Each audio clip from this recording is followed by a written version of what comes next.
আল্লাহ তাআলা বান্দা বান্দীদেরকে যখন জান্নাতের ভিতরে দিবে, আরেক দল বান্দাদেরকে জাহান্নামে দিবে। জান্নাতি এবং জাহান্নামীদের মধ্যে একটা টকশো হবে, জান্নাতি এবং জাহান্নামীদের মধ্যে কথাবার্তা হবে।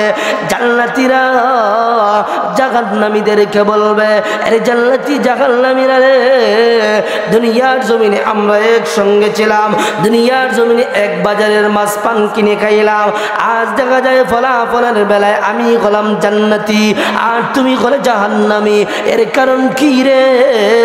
ওই সময়ে জাহান্নামী বান্দা জবাব দিবে, ক্বালু লাম নাকু মিনাল মুসাল্লিন। আল্লাহর বান্দা জাহান্নামী বলবে, ও জান্নাতি বান্দা, দুনিয়ার জমিনে আমি মুসল্লি ছিলাম না, মসজিদের সাথে আমার ভালো সম্পর্ক ছিল না। চারটা কারণ বলবে, এর মধ্যে এক নাম্বার কারণ হলো দুনিয়ার জমিনের মধ্যে মসজিদের সাথে আমার ভালো সম্পর্ক ছিল না, আমি নামাজ পড়তাম না। মসজিদের সাথে কাদের ভালো সম্পর্ক? ওয়া রাজুলুন কলবুহু মুআল্লাকুন ফিল মাসাজিদ। মসজিদের সাথে কার ভালো সম্পর্ক? যে ব্যক্তি যোহরের নামাজ আদায় করার পরে তার ভিতরে টেনশন থাকবে, আগারে আমি কখন আসরের নামাজ পড়ব, তার ভিতরে চিন্তা থাকবে, তার ভিতরে পেরেশানি থাকবে। আসরের নামাজ পড়ার পরে বান্দা চিন্তা করবে, কখন জানি মাগরিবের আজান হয়ে যায়, কখন আমি মাগরিবের নামাজ পড়ব। ওই বান্দা চিন্তা করবে আর পেরেশানির মধ্যে থাকবে। বান্দা মাগরিবের নামাজ আদায় করার পরে বান্দা চিন্তা করবে, কখন জানি মুয়াজ্জিন সাহেব মসজিদের মিনার থেকে ডাকে, হাইয়া আলাস সালাহ হাইয়া আলাল ফালাহ, আসো নামাজের দিকে আসো, আসো কল্যাণের দিকে আসো। আল্লাহর ওই বান্দা নামাজের জন্য অপেক্ষা করবে। এশার নামাজ পড়ে আল্লাহর বান্দা যখন নিদ্রায় চলে যাবে, আল্লাহর বান্দা ঘুমাইবে। আর ওই সময় যদি আল্লাহর বান্দাটা নিয়ত করে ঘুমায়, ও প্রভু, প্রভু গো, আমাকে ফজরে জাগ্রত করে দিও, আমাকে তাহাজ্জুদে জাগ্রত করে দিও। আল্লাহর ওই বান্দা যদি তাহাজ্জুদে জাগ্রত না হয়, মহান আল্লাহ ওই বান্দার নামায়ে আমলের মধ্যে তাহাজ্জুদের সওয়াব লিখে দিবেন। জোরে আওয়াজ দিয়ে বলেন সুবহানাল্লাহ। ওই ব্যক্তির হলো মসজিদের সাথে ভালো সম্পর্ক। ওয়া রাজুলুন কলবুহু মুআল্লাকুন ফিল মাসাজিদ, যার অন্তরটা সব সময় মসজিদের দিকে ঝুঁকে থাকে, ওই ব্যক্তি যেই দিন কিয়ামতের কঠিন ময়দানে আল্লাহর আরশের ছায়া ছাড়া আর কোনো ছায়া থাকবে না, যেই দিন মানুষেরা পেরেশানির মধ্যে থাকবে, ওই যেই ব্যক্তি মসজিদের সাথে ভালো সম্পর্ক থাকার কারণে মহান আল্লাহ ওই বান্দাকে আরশের ছায়ার নিচে ছায়া দান করবেন। বলেন সুবহানাল্লাহ। তখন সময় জান্নাতীরা জাহান্নামীরা বলবে, ও জান্নাতীরা, দুনিয়ার জমিনে আমি নামাজ না পড়ার কারণে, মসজিদের সাথে ভালো সম্পর্ক না রাখার কারণে তুমি নামাজ পড়েছ, বাজার একসঙ্গে বানিয়েছ, বাজারে একসঙ্গে বাজার করলাম, মসজিদের মিনার থেকে আজান হলো, আমি চলে গেলাম মসজিদে আর তুমি চলে গেলা চায়ের হোটেলে, রেস্টুরেন্টে। ও বান্দা, দুনিয়ার জমিনে আমি নামাজ পড়েছি, এজন্য আল্লাহর তরি জান্নাতে আল্লাহ আমাকে মেহমান বানিয়েছেন, আর তুমি নামাজ না পড়ার কারণে আজকে তুমি হলে জাহান্নামী। وسراجا منيرا أما بعد فقد قال الله تبارك وتعالى في كلامه المجيد وفي فرقانه الحميد أعوذ بالله من الشيطان الرجيم بسم الله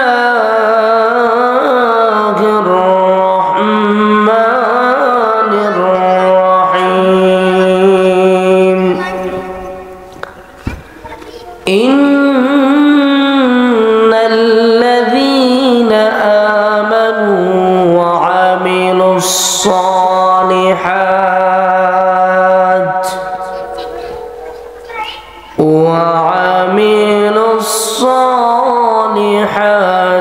كانت لهم جنات الفردوس نزلا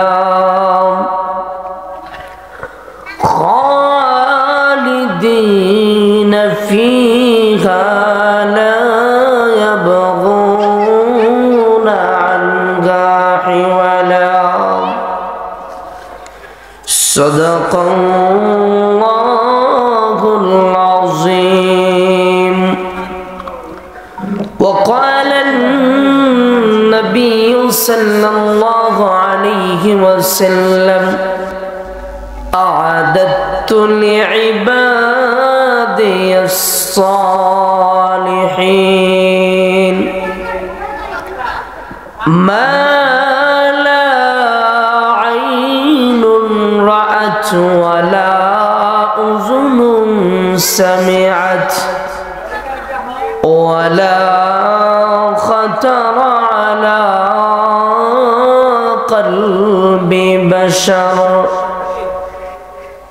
أو كما قال عليه الصلاة والسلام. সকলে মহব্বতের সাথে দুরূদ শরীফ পড়ি সাল্লাল্লাহু আলা সাইয়্যিদিনা ওয়া মাওলানা মুহাম্মদ ওয়া আলা আলিহি ওয়া আসহাবিহি ওয়া সাল্লাম বালাগাল উলা বিকামালিহি বিজামালিহি حسنت جميع خصاله صلوا عليه كريم السجايا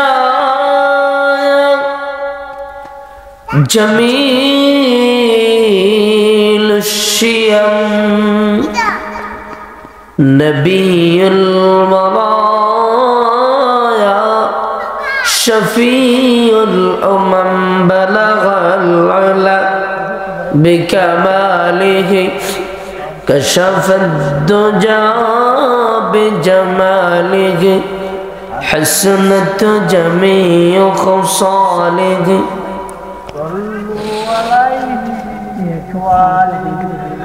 الحمد لمن قدر خيرا وخبالا الحمد لمن قدر خيرا وخبالا والشكر لمن صور حسنا وجمالا والشكر لمن صور حسنا وجمالا لا قبل ولا بعد ولا وقت زمانا لا حاجب ولا مانع لله تعالى فرد صمد عن صفة خلق بري رب أزلي خلق الخلق كمالا رب أزلي خلق الخلق كمالا لا قبل ولا بعد ولا وقت زمانا لا حاجب ولا مانع لله تعالى لا حاجب ولا مانع لله تعالى सूरज ने दिया अपने शुआ औक़े पैगाम दुनिया है आज वो चीज़ कभी सुबह कभी शाम दुनिया है आज वो चीज़ कभी सुबह कभी शाम चाहे बंदाए खुदा चाहोगा रन की मुलाकात जल्दी से यहाँ बैठे सुनो हजरत की नसीहत जल्दी से यहाँ बैठे सुनो हजरत की नसीहत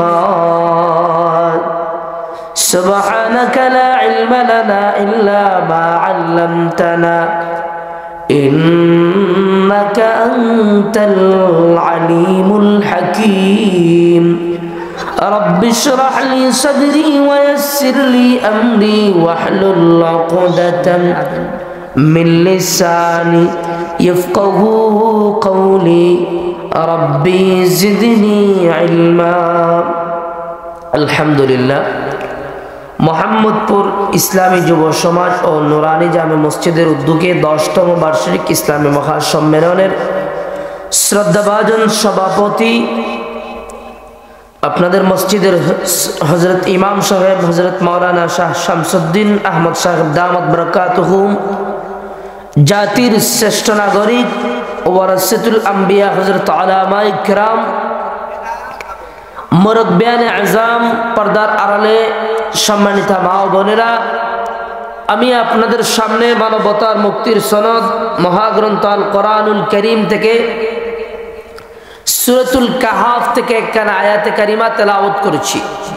তারই পাশাপাশি আকা নবী মাহবুব নবী মাসদুক নবী সরকারে দো আলম, দু জাহানের বাদশাহ, বিশ্বসভার সভাপতি জনাবে মুহাম্মদুর রাসূলুল্লাহ সাল্লাল্লাহু আলাইহি ওয়াসাল্লামের লক্ষ কোটি হাদিসের ভান্ডার থেকে একখানা হাদিস শরীফ তেলাওয়াত করেছি।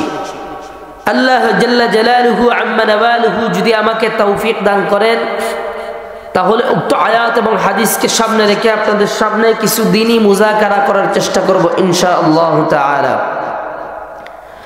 সর্বপ্রথম রব্বে কাবার দরবারে কালিমাতুশ শুকুর আদায় করি, যে মালিক আমাদেরকে, মাইকের আওয়াজ তো হইতেছে না, যে মালিক আমাদেরকে দুনিয়াবি কাজ থেকে ফারেক করে আজকের এই জান্নাতি একটা বাগানে আমাদেরকে এসে বসে কোরআন এবং হাদিস থেকে কিছু কথা বলার এবং শোনার যে মালিক তৌফিক দিয়েছেন, সেই মালিকের শিকানু ভাষায় কালিমাতুশ শুকুর আদায় করি, বলি আলহামদুলিল্লাহ। আর একটু জোরে বলি আলহামদুলিল্লাহ। আমাদেরকে কথা বলার শক্তি কে দিয়েছেন? আল্লাহ তাআলা দিয়েছেন। সেই মালিকের প্রশংসা আমরা জোরে করতে রাজি আছি তো ইনশাআল্লাহ? আলহামদুলিল্লাহ। আবারও জোরে বলি আলহামদুলিল্লাহ। আল্লাহ রাব্বুল আলামিন আপনাদের এলাকায় একটা জান্নাতি মজলিস, এটা আপনাদের জন্য নিয়ামত, আল্লাহ নিয়ামত দিয়েছেন আপনাদের এলাকায়। মসজিদের উসিলায় আজকে একটা মাহফিল, মসজিদের ইমাম সাহেবের মেহনত এর পিছনে অনেক রয়েছে। কারণ একটা মাহফিল করা সাধারণ ব্যাপার না, বক্তা দাওয়াত করতে হয়, মাইক প্যান্ডেল বিভিন্ন ব্যবস্থা, পোস্টারিং করতে হয়, অনেক যায় ঝামেলা। অর্থাৎ আপনাদের মসজিদের ইমাম সাহেব হযরত মাওলানা শাহ শামসুদ্দিন আহমদ সাহেব দামাত বরকাতুহুম এগুলো সবগুলো ম্যানেজ করে আজকের একটা সুন্দর একটা জান্নাতের বাগানের আয়োজন করেছেন। এটা আপনাদের এলাকার জন্য নিয়ামত। এই নিয়ামতের কদর আপনাদের করা কিভাবে হবে? ইমাম সাহেবের পাশে আসবেন, সাহায্য সহযোগিতা করবেন মাহফিলের জন্য, বা যে কোনো যেই সময় ইমাম সাহেবের পাশে থাকবেন। একটা এলাকা আবাদ করতে হলে একজন আলিমের দরকার। আপনাদের মসজিদের ইমাম সাহেব আপনাদেরকে নিয়ে মেহনত করবেন। আপনাদের এলাকার মধ্যে মসজিদ, এটাও আল্লাহর নিয়ামত। আল্লাহ অসংখ্য গণিত নিয়ামত দিয়ে বান্দা বান্দীদেরকে আবৃত্ত করে রেখে দিয়েছেন। আল্লাহ তাআলার নিয়ামতের গণনা যদি শুরু করি আপনি আমি শেষ করতে পারবো না। আল্লাহ সূরা রহমানের মধ্যে এক আয়াতে বলেন, فَبِأَيِّ آلَاءِ رَبِّكُمَا تُكَذِّبَانِ।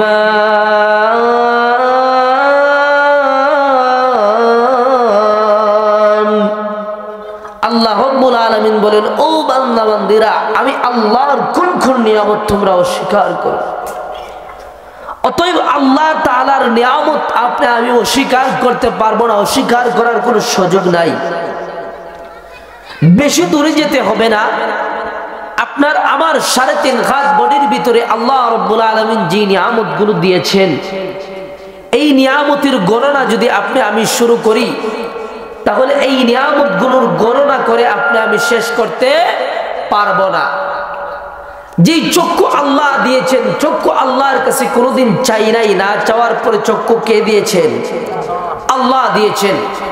চক্ষু আল্লাহ দেখার জন্য দিয়েছেন, কান আল্লাহ শ্রবণ করার জন্য দিয়েছেন, কথা বলার জন্য আল্লাহ বাক শক্তি দিয়েছেন, জবান দিয়েছেন। এগুলো কে দিয়েছেন?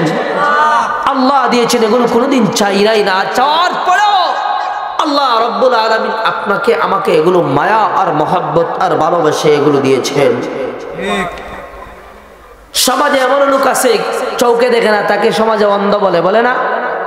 কানে শুনে না, তাকে বয়রা খাল খালুয়া হাট খাল বলে। বোবা, কথা বলতে পারে না, কিন্তু আল্লাহ রাব্বুল আলামিন আপনাকে আমাকে চক্ষু দিলেন, কান দিলেন, কথা বলার জন্য জবান দিবেন, সব কিছু দিলেন। আল্লাহর নিয়ামতের শুকরিয়া আদায় করা দরকার আছে কিনা? বেশি দূর যেতে হবে না। আপনাদের এলাকায় নারিকেল গাছ আছে না? নারিকেল গাছ কাটলে কোনোদিনও পানি বাহির হবে না, কিন্তু এই নারিকেল গাছের উপরে পানি কে দিয়েছেন? আল্লাহ দিয়েছেন। খয়ের কিংবা আগ যেটা বলেন, এটা দিয়ে বাড়ি দিলে মানুষের কল্লা মাথা ফেটে যাবে, কিন্তু এই কয়েরের ভিতরে শরবত কে দিয়েছেন? আল্লাহ তাআলা দিয়েছেন। আল্লাহ কোরআনুল কারীমের মধ্যে বলেন, লাইন শাকারতুম লাযীদান্নাকুম ওয়া লাইন কাফারতুম ইন্না আযাবি লাশাদীদ।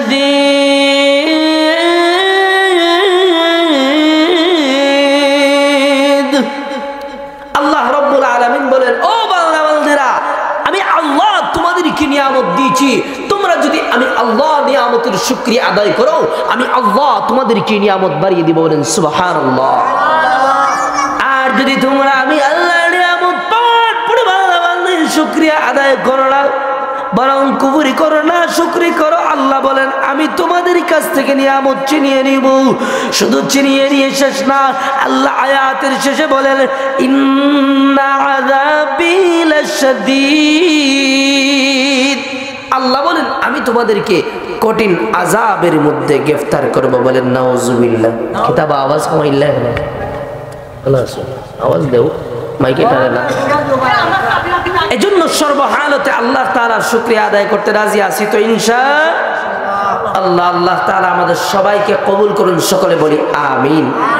আমি আপনাদের সামনে যে আয়াতে কারিমা তেলাওয়াত করেছি, আমার তেলাওয়াতকৃত আয়াতে আল্লাহ তাআলা বলেন, ইন্নাল্লাযীনা আমানু ওয়া আমিলুস সালিহাত, নিশ্চয়ই যারা ঈমান এনেছে, ঈমান আনার পরে নেক আমল করে, কানাত লাহুম জান্নাতুল ফিরদাউসি নুজুলা, তাদের জন্য আল্লাহ তাআলা চিরস্থায়ী জান্নাত রেখে দিয়েছেন, তারা হলো জান্নাতের মেহমান। বলেন সুবহানাল্লাহ।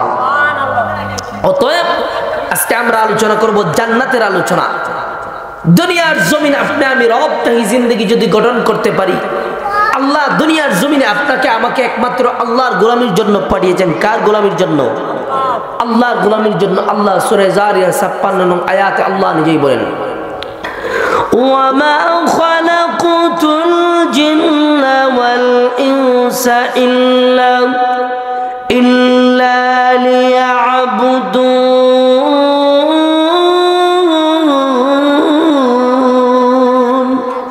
আল্লাহ নিজেই বলেন, ও মানুষ এবং জিন্নাতের দলেরা, আমি আল্লাহ তোমাদেরকে সৃষ্টি করেছি একমাত্র আমি আল্লাহর গোলামির জন্য। কার গোলামির জন্য? আল্লাহর গোলামির জন্য। কিন্তু আমরা মানুষ আল্লাহর গোলামি করতে রাজি না। আল্লাহর গোলামি করব কি? ঈমান আনার পরে যে বিধান নামাজ, এমন একটা বিধান দৈনিক 5 বেলার নামাজ, এই নামাজটা আমরা ঠিকমতো পড়তে রাজি না।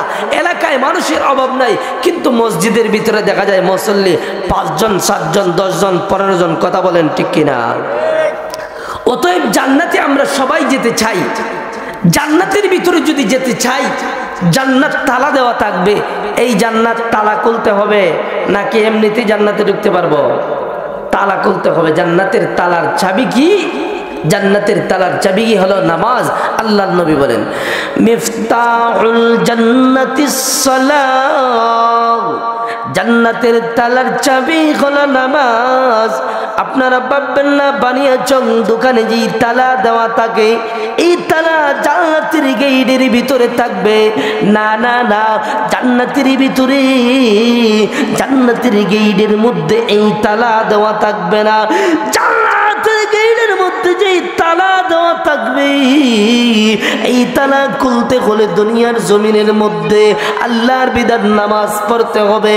নামাজ যদি ঠিকমতো বান্দাবান্দি পড়ো তাহলে তুমি আল্লাহর উত্তরে জান্নাতের ভিতরে যাইতে পারবা। নামাজ আপনি আমি পড়ি না, নামাজের বেলায় গাফলতে করে আল্লাহ রব্বুল আলামিন এই নামাজ যদি আপনি আমি ঠিকমতো পড়ি জান্নাত আপনার আমার জন্য ওয়াজিব হয়ে যাবে। এই নামাজ মসজিদের সাথে কাদের ভালো সম্পর্ক?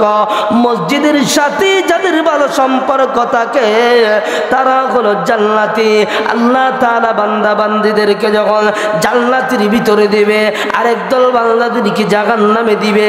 জান্নাতি এবং জাহান্নামীদের মধ্যে একটা টকশো হবে, জান্নাতি এবং জাহান্নামীদের মধ্যে কথাবার্তা হবে। জান্নাতীরা জাহান্নামীদেরকে বলবে, আরে জান্নাতি জাহান্নামীরা রে, দুনিয়ার জমিনে আমরা একসঙ্গে ছিলাম, দুনিয়ার জমিনে এক বাজারের মাছ পান কিনে খাইলাম, আজ দেখা যায় ফলাফলের বেলায় আমি হলাম জান্নাতি আর তুমি হলে জাহান্নামী, এর কারণ কি রে? ওই সময়ে জাহান্নামী বান্দা জবাব দিবে, ক্বালু লাম নাকু মিনাল মুসাল্লিন। আল্লাহর বান্দা জাহান্নামী বলবে, ও জান্নাতি বান্দা, দুনিয়ার জমিনে আমি মুসল্লি ছিলাম না, মসজিদের সাথে আমার ভালো সম্পর্ক ছিল না। চারটা কারণ বলবে, এর মধ্যে এক নাম্বার কারণ হলো দুনিয়ার জমিনের মধ্যে মসজিদের সাথে আমার ভালো সম্পর্ক ছিল না, আমি নামাজ পড়তাম না। মসজিদের সাথে কাদের ভালো সম্পর্ক? ওয়া রাজুলুন কলবুহু মুআল্লাকুন ফিল মাসাজিদ। মসজিদের সাথে কার ভালো সম্পর্ক? যে ব্যক্তি যখনের নামাজ আদায় করার পরে তার ভিতরে টেনশন থাকবে, আগারে আমি কখন আসরের নামাজ পড়ব, তার ভিতরে চিন্তা থাকবে, তার ভিতরে পেরেশানি থাকবে। আসরের নামাজ পড়ার পরে বাংলা চিন্তা করবে কখন আমি মাগরিবের আজান হয়ে যায়, কখন আমি মাগরিবের নামাজ পড়ব, ওই বাংলা চিন্তা করবে আর পেরেশানির মধ্যে থাকবে। বান্দা মাগরিবের নামাজ আদায় করার পরে বান্দা চিন্তা করবে কখন জানি মুয়াজ্জিন সাহেব মসজিদের মিনার থেকে ডাকে, হাইয়া আলাস সালাহ হাইয়া আলাল ফালাহ, আসো নামাজের দিকে আসো, আসো কল্যাণের দিকে আসো। আল্লাহর ওই বান্দা নামাজের জন্য অপেক্ষা করবে। এশার নামাজ পড়ে আল্লাহর বান্দা যখন নিদ্রায় চলে যাবে আল্লাহর বান্দা ঘুমাইবে, আর ওই সময় যদি আল্লাহর বান্দাটা নিয়ত করে ঘুমায়, ও প্রভু প্রভু গো আমাকে ফজরে জাগ্রত করে দিও, আমাকে তাহাজ্জুদে জাগ্রত করে দিও। আল্লাহর ওই বান্দা যদি তাহাজ্জুদে জাগ্রত না হয় মহান আল্লাহ ওই বান্দার নামায়ে আমলের মধ্যে তাহাজ্জুদের সব লিখে দিবেন। জোরে আওয়াজ দিয়ে বলেন সুবহানাল্লাহ। ওই ব্যক্তির হলো মসজিদের সাথে ভালো সম্পর্ক। ওয়া রাজুলুন কলবুহু মুআল্লাকুন ফিল মাসাজিদ, যার অন্তরটা সব সময় মসজিদের দিকে ঝুঁকে থাকে, ওই ব্যক্তি যেই দিন কিয়ামতের কঠিন ময়দানে আল্লাহ আরশের ছায়া ছাড়া আর কোনো ছায়া থাকবে না, যেই দিন মানুষেরা পেরেশানির মধ্যে থাকবে, ওই যেই ব্যক্তি মসজিদের সাথে ভালো সম্পর্ক থাকার কারণে মহান আল্লাহ ওই বান্দাকে আরশের ছায়ার নিচে ছায়া দান করবেন। বলেন সুবহানাল্লাহ। তখন সময় জান্নাতীরা জাহান্নামীরা বলবে, ও জান্নাতীরা, দুনিয়ার জমিনে আমি নামাজ না পড়ার কারণে, মসজিদের সাথে ভালো সম্পর্ক না রাখার কারণে তুমি নামাজ পড়েছ, বাজার একসঙ্গে বানিয়েছ, বাজারে একসঙ্গে বাজার করলাম, মসজিদের মিনার থেকে আজান হলো, আমি চলে গেলাম মসজিদে আর তুমি চলে গেলা চায়ের হোটেলে রেস্টুরেন্টে। ও বান্দা, দুনিয়ার জমিনে আমি নামাজ পড়েছি, এজন্য আল্লাহর তরি জান্নাতে আল্লাহ আমাকে মেহমান বানিয়েছেন, আর তুমি নামাজ না পড়ার কারণে আজকে তুমি হলে জাহান্নামী। এজন্য নামাজ পড়ার দরকার আছে কিনা? আল্লাহু আকবার। এই নামাজের জন্য নবী কত কষ্ট করেছেন। আল্লাহু আকবার। যাই হোক, সংক্ষেপে বলি। এরপরে জাহান্নামীরা 2 নম্বরে বলবে ক্বালু লাম নাকু মিনাল মুসাল্লিন। 2 নম্বরে তারা বলবে ওয়ালাম নাকু নুতঈমুল মিসকিন। তারা বলবে ও জান্নাতীর দলেরা রে, ও জান্নাতীরা রে, আজকে আমরা জাহান্নামে আসার 2 নম্বর কারণ হলো ওয়ালাম নাকু নুতঈমুল মিসকিন। দুনিয়ার জমিনে আমরা এতিম মিসকিনদেরকে খাবার দেই নাই রে। দুনিয়ার জমিনে আমার অবস্থা ভালো ছিল, আমার পাড়া প্রতিবেশী আত্মীয় স্বজনের খবর আমি নেই নেই রে। এজন্য আল্লাহ আজকে আমার 2 নম্বর কারণ হলো, এই 2 নম্বর কারণের কারণে আজকে আমি হলাম জাহান্নামী, তুমি হলা জান্নাতি। দেখবেন দুনিয়ার জমিনে এতিম মিসকিনদের হক মেরে খায় এমন লোক সমাজে আছে কিনা? অভাব নাই। আপনাদের এলাকার মেম্বার চেয়ারম্যানের কথা বলতেছি না, আমাদের এদিকে দেখা যায় যখন সরকারি রিলিফ থেকে মাল আসে, এমনকি গম চাল আটা সাটা যা আছে সব মাইরা খাইলায়, এমনকি গরিবের লাগে যে লেফট ইন্ডা পর্যন্ত মাইরা খাইলায়। কথা বলেন ঠিক কিনা? তারা হবে জাহান্নামী। ওই দিন তারা জবাব দিবে ওয়ালাম নাকু নুতঈমুল মিসকিন। আমরা এতিম মিসকিনদের মাল ভক্ষণ করার কারণে, আমরা এতিম মিসকিনদের হক নষ্ট করার কারণে আজকে আমরা হলাম জাহান্নামী। দেখবেন 2 ভাই দুনিয়ার জমিনে থাকলে, এক ভাই দুনিয়ার জমিন থেকে বিদায় হয়ে যায়, আর এক ভাইয়ের সন্তানরা দুনিয়াতে থাকলে এই বড় ভাই ছোট ভাইয়ের সন্তানদেরকে ভালো ভালো জমিগুলো দেয় না, ভালো ভালো জমিগুলো তার দখলে নিয়ে নেয়, আর ছোট ভাইয়ের সন্তানটাকে খারাপ জমিগুলা একদম আউরের জমিগুলা দিয়ে দেয়, বাড়ির পাশের জমিগুলা দিয়ে দেয় না। এমনকি বন দুনিয়ার জমিন থেকে চলে গেলে বইনের হক দেয় না, বাগনা বাগনিদেরকে দেখে না। এমন মানুষ আসেনি সমাজও। আপনাদের মোহাম্মদপুর বানিয়াচং না থাকতে পারে, আমাদের বাহুবল এলাকাত অভাব নাই। আছে আপনার এলাকা তো? সুবহানাল্লাহ। যাই হোক, 3 নম্বর কারণ হলো ওয়াকুন্না নাখুদু মাআল খাইদিন। জাহান্নামীরা তখন 3 নম্বর কারণ বলবে, আজকে আমার জাহান্নামে আসার কারণ 3 নম্বর কারণ হলো দুনিয়ার জমিনে আমরা তর্ককারীদের তর্কের মধ্যে লিপ্তে যাইতাম। আমরা চায়ের হোটেলে বসে বসে অমুকের বউ কোন দিক দিয়া গেল, অমুকের মাইয়া কান সঙ্গে গেল, অমুকের সন্তান কোন দিক দিয়া গেল, আমরা গীবত শেখায়তে লিপ্ত থাকার কারণে আজকে আমরা হলাম জাহান্নামী। জাহান্নামে আসার 3 নম্বর কারণ হলো গীবত শাকায়াতের মধ্যে লিপ্ত থাকার কারণে তারা 3 নম্বর কারণ হলো বলবে এই 3 নম্বর কারণ হলো জাহান্নামী। 4 নম্বর যেই কারণ, 4 নম্বর কারণ হলো ওয়াকুন্না নুকাযযিবু বিয়াউমিদ্দিন। 4 নম্বর কারণ হলো দুনিয়ার জমিনে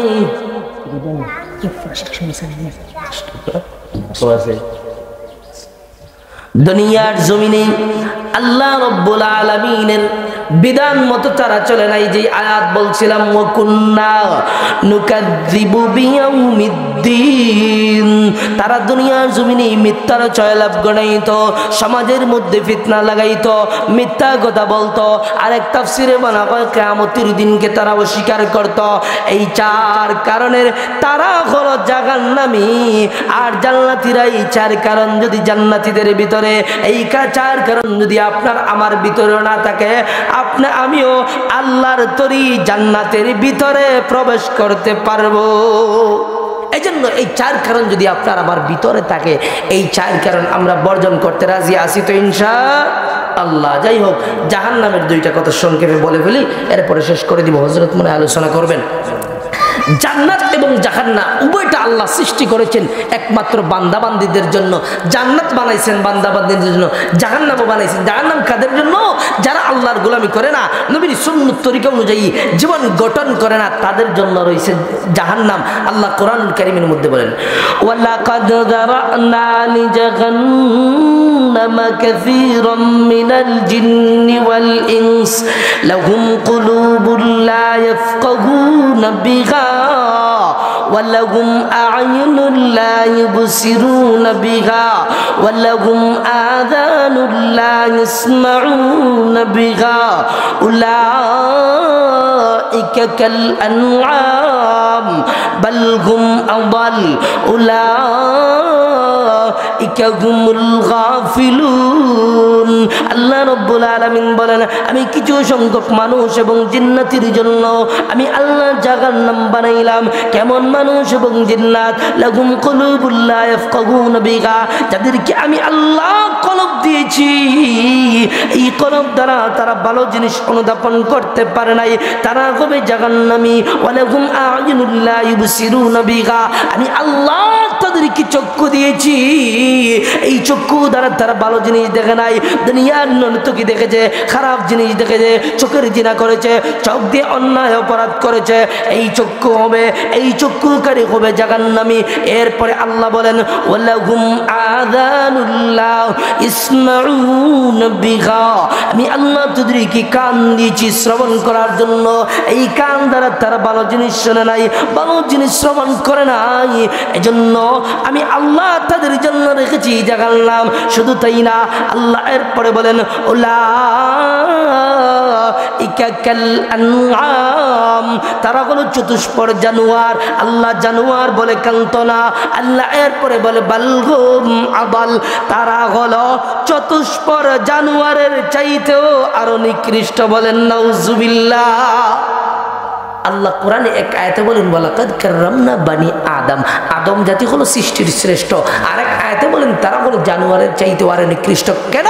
এর কারণ হলো আল্লাহ জানোয়ার নিয়ে তুলনা করেছেন। আপনাদের এলাকার কুকুর দেখবেন, মালিক যদি কুকুরে পালে, ওই মালিকের সাথে কুকুর বন্ধে যায়, বাজারে যায়, মসজিদে যায়, মাদ্রাসায় যায়, ওই মালিক কি কুকুর চিনে। তারপরে গরু দেখবেন, কুরবানির ঈদে যদি গরু তোলেন, গরু বিক্রি না করতে পারলে গরুর রসাটা আপনি ছেড়ে দিবেন, অটোমেটিক গরু বাড়িতে চলে আসবে। যে গরুকে আল্লাহ সুস্থ মস্তিষ্ক দেয় নাই, সুস্থ বিভাগ দেয় নাই, তারপরে এই গরু মালিক চিনে, যে কুকুর মালিক চিনে। যেই মানুষকে আল্লাহ সুস্থ একটা বিবেক মস্তিষ্ক দিয়েছেন, ওই মানুষ মালিক কি চিহ্ন না, সে কুকুর জানোয়ারের চাইতে নিকৃষ্ট। কথা বলেন ঠিক কিনা? এজন্য আপনাকে আমাকে আল্লাহ সুস্থ একটা বিবেক দিয়েছেন, দিমাগ দিয়েছেন, আল্লাহ দুনিয়ার জমিনে স্বাধীনতা দিয়েছেন। আল্লাহ বলেন, ফারিকুম ফিল জান্নাতি ওয়া ফারিকুম ফিস সাঈর, দুনিয়ার জমিন হলো পরীক্ষার হল। নবী বলেন, আর দুনিয়া দারুল ইমতিহান, দুনিয়ার জমিনটা হলো পরীক্ষার হল। চাইলে জান্নাতি হতে পারবা, ডানপন্থী হতে পারবা, আবার যদি তুমি চাও ওয়া ফারিকুম ফিস সাঈর, তুমি বামপন্থী হতে পারবা। দুনিয়ার জমিন হলো পরীক্ষার হল। পরীক্ষার হলের মধ্যে যেইভাবে ছাত্রকে স্বাধীনতা দান করা হয়, আল্লাহ আপনাকে আমাকে স্বাধীনতা দান করেছেন। অন্যায় করেন বান্দা, অপরাধ করেন, আল্লাহর সাথে সাথে আযাব আর গজব দিয়ে ধ্বংস করে না, আল্লাহ সুযোগ দেয় আমার বান্দারি তওবা করে ফেলে। এজন্য দুনিয়ার জমিনটা পরীক্ষার হল। এই পরীক্ষার হলের মধ্যে আমি যদি ভালোভাবে খাটাইতে পারি, তাহলে রিজাল্ট হবে আপনার আমার জন্য জান্নাত। জান্নাতে আমরা যাইতে রাজি আছি তো সবাই? ইনশাআল্লাহ। আল্লাহ তাআলা আমাদের সবাইকে কবুল করুন, সকলে বলি আমিন। এই সংক্ষিপ্ত আলোচনা থেকে যা কিছু বললাম, আল্লাহ আমাদেরকে আমল করার তৌফিক দান করুন, সকলে বলি আমিন। ওয়া আখিরু দাওয়ানা আলহামদুলিল্লাহি রাব্বিল আলামিন। আসসালামু আলাইকুম ওয়া রাহমাতুল্লাহ।